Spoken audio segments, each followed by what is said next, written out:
¿Qué tal amigos, amigas?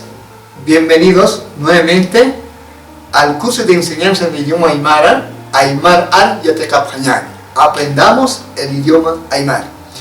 En esta clase aprenderemos los saludos y las despedidas en la lengua Aymar.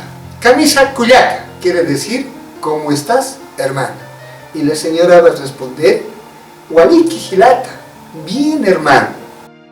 En la lengua aymara existen saludos para la mañana, para la tarde y como también para la noche.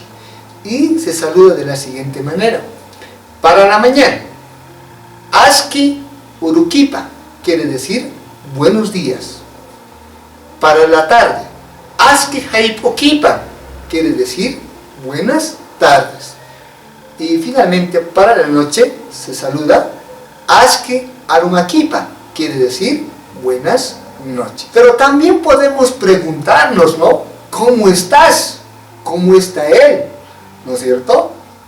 Ahora, para entender mejor, vamos a dialogar con la hermana Marta, que ella siempre nos estará acompañando a partir de esta clase en adelante.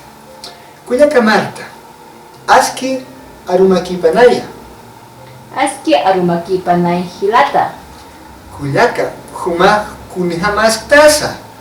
Nayah Walikistua. Humasti. Nayah Walikis Karaktua. Kuyaka Marta, Tatamah Kunihamaskisa. Tatahah Walikiskiwa. Ah, Tatamah Walikiskiti. Hisa Tatahah Walikiskiwa. Humansti.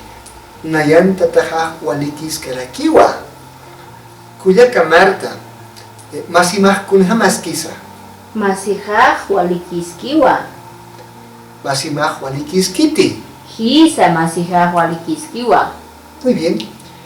Kuyaka, Hikisinkama. Hikisinkamaya Hilata. Muy bien. De esa manera, queridos amigos y amigas, hemos aprendido sobre los saludos y las despedidas en la lengua aymara. Conmigo será hasta otra oportunidad. Hikisinkama.